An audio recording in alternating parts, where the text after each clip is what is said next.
गांव में दो भाई रहते थे। बड़े का नाम भैरव और छोटे का नाम था भोलाराम। बड़े भाई का विवाह पहले ही हो चुका था, लेकिन छोटे का विवाह करने से पहले उनके पिता गुजर गए। आज दोनों भाई पिता के गुजरने के बाद उनकी संपत्ति का बंटवारा कर रहे हैं।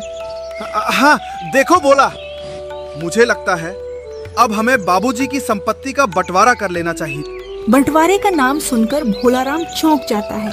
क्या बंटवारा कर ले, वो भी अभी इतनी जल्दी? अरे भैया, पिताजी को गुजरे सिर्फ 13 दिन ही हुए हैं, गांव वाले क्या कहेंगे? इसमें जल्दी कैसी भोला? अरे ये तो हमारी अपनी संपत्ति है। बंटवारा आज करे या कल, अपना मामला तो हमें ही सुलझाना पड़ेगा ना। गांव वालों को क्या मतलब? लेकिन भैया, कम से कम पंचायत को बुला लेते हैं, गांव के बुजुर्ग भी रहेंगे तो सब ठीक रहेगा। अरे भोला, घर का मामला तब तक घर का रहता है जब तक हम किसी बाहर वाले को नहीं बताते हैं। अब तू सोच, हम दोनों भाई अपना मामला खुद नहीं सुलझा सकते हैं? अब भैरव भोलाराम को चालाकी से बहला फुसलाकर चिकनी चुपड़ी बातों में फंसा लेता है, जिससे भैरव बंटवारे में ना पंचायत को बीच में आने देता है और ना ही गांव के किसी आदमी को। अरे भोला, मैं बड़ा भाई हूँ, इसलिए बंटवारे का काम मैं करूँगा। तब तुझे मंजूर तो है ना? हैं? भोलाराम कुछ पल चुप रहा, फिर धीरे से बोला, जैसा आप ठीक समझो भैया, जो करोगे मेरे भले के लिए करोगे, आखिर बड़े भाई जो हो। यह सुनकर भैरव के चेहरे पर हल्की सी मुस्कान आ गई। उसे यही तो जवाब चाहिए था। तब दोनों भाई सबसे पहले अपनी पुश्तैनी गाय का बंटवारा करने पहुंच जाते हैं। देख भाई भोलाराम, हम ठहरे दो भाई और गाय हैं एक। ऐसे में गाय को बंटवारे में अलग अलग तो कर नहीं सकते। तो ऐसा करते हैं, गाय का आगे वाला हिस्सा तेरा और पीछे वाला हिस्सा मेरा। भोलाराम कुछ सेकंड तक भैरव का चेहरा देखता रहा। उसे समझ ही नहीं आया कि ये कैसा बंटवारा है। भैया, इसका क्या मतलब है? मैं कुछ समझा नहीं। बात एकदम साफ है बोला। जहाँ तक तेरे हिस्से की गाय है, वहाँ का हर काम तेरी जिम्मेदारी, और जहाँ से मेरा हिस्सा शुरू होता है, वहाँ का एक एक काम मैं करूँगा। अब फैसला तेरे हाथ में है, बोल मंजूर है? हैं? अरे भैया, अगर यही ठीक लगता है तो ठीक है। वैसे भी आप मेरे बड़े भाई हैं, मैं आपकी बात कैसे टाल सकता हूँ।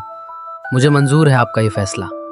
यह सुनकर भैरव मन ही मन मुस्कुराने लगा। दूध तो पीछे से निकलता है, और दूध ही है असली कमाई का जरिया। ये इस मंद बुद्धि को कौन समझाए? ठीक है भोला, गाय के बाद अब बारी आती है घर में रखी उस मोटी रजाई की। तो चल, उसका भी बंटवारा कर लेते हैं। अब रजाई भी एक है और हम दो। अगर रजाई भी दो होती तो बंटवारा आसानी से हो जाता, लेकिन अब कैसे करें? सोच, कुछ सोच। है कुछ तेरे दिमाग में? कुछ देर सोचकर भोलाराम बोलता है, मेरे दिमाग में तो कुछ नहीं आ रहा भैया।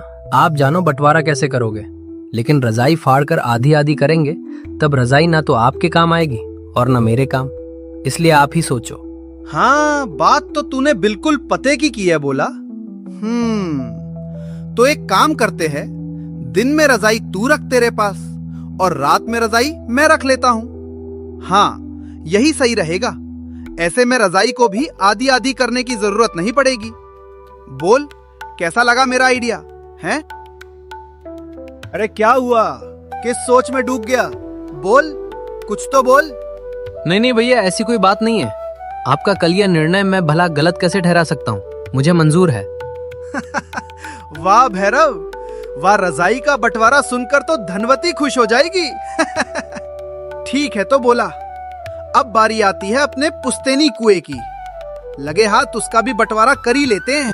तब दोनों भाई कुएं पर जाने के लिए घर से बाहर निकलते हैं। तभी भैरव की पत्नी उसे आवाज लगाकर बुला लेती है। तब भैरव धनवती को गाय और रजाई के बंटवारे वाली बात बताता है। तब बात सुनकर धनवती बहुत खुश हो जाती है। वाह जी वाह! मैंने जैसा बोला था ठीक वैसा ही किया है आपने, और मुझे तो विश्वास ही नहीं हो रहा वो पागल भोला मान भी गया। अभी तो खेल शुरू हुआ है। आगे आगे देखती जाओ मैं कैसे सब कुछ अपना करता हूँ। लेकिन बंटवारा ऐसा करना कि गांव वाले भी कुछ ना बोल सके, जो सुनने में बराबर लगे लेकिन फायदा सिर्फ हमारा हो। ऐसा बंटवारा कैसे हो सकता है?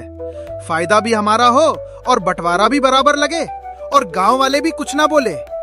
अरे हो सकता है, बड़ी आसानी से हो सकता है। जैसा मैं बोलूं बस आप वैसा ही करते जाना। तब धनवती भैरव को समझाती है कैसे करना है, क्या करना है। फिर कुछ देर में भैरव यहाँ से चला जाता है और कुएं के पास पहुँचता है तो वहाँ भोला राम पहले से खड़ा मिलता है। हाँ तो भोला, क्या सोचा है कुएं के बंटवारे के बारे में, हैं? मैं कैसे सोच सकता हूँ भैया, मैं तो छोटा हूँ। अच्छा है। चल तो मुद्दे की बात करते हैं। अब अपने पास कुआं एक है और पानी निकालने वाले ठहरे हम दो। तब भैरव कुछ देर सोचता है, ऐसा क्या बंटवारा करूं कि कुआं मेरे पास ही रहे।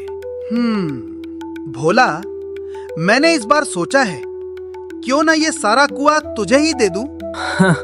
सच में भैया? लेकिन सारा कुआं मुझे दे दोगे तो आप पानी कहाँ से लाओगे, क्या पियोगे?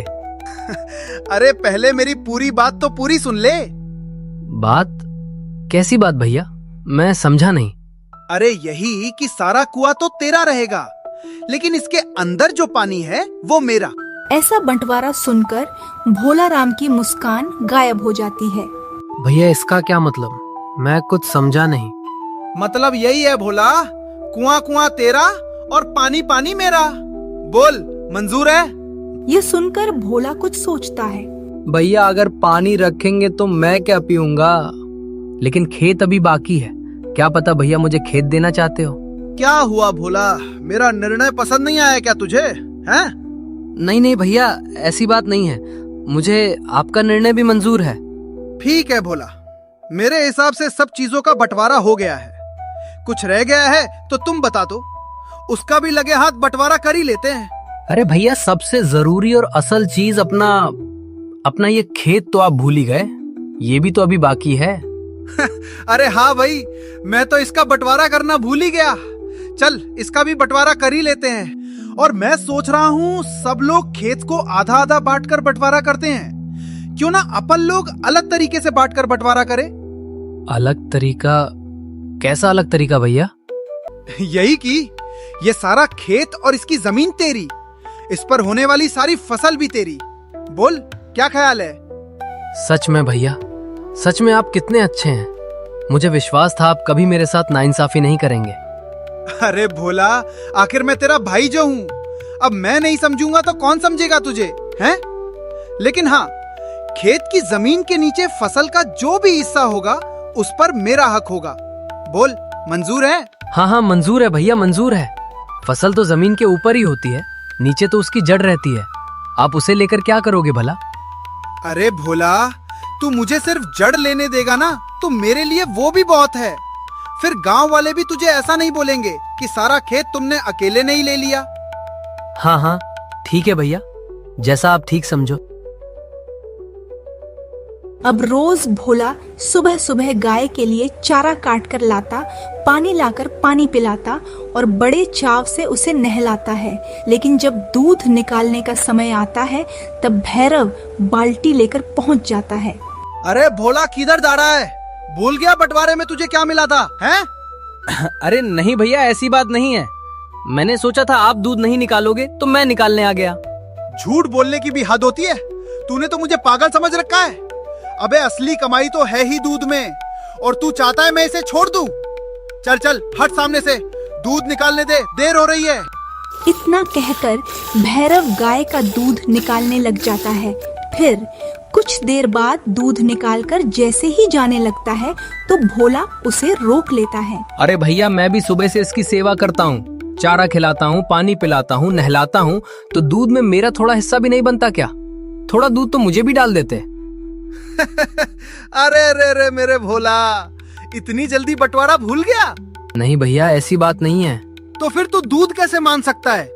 आगे का हिस्सा तेरा और पीछे का हिस्सा मेरा है, और दूध भी पीछे वाले हिस्से से ही निकलता है, इसलिए दूध भी मेरा है। जिस दिन तेरे हिस्से से निकलने लग जाए तब तू रखने लग जाना। और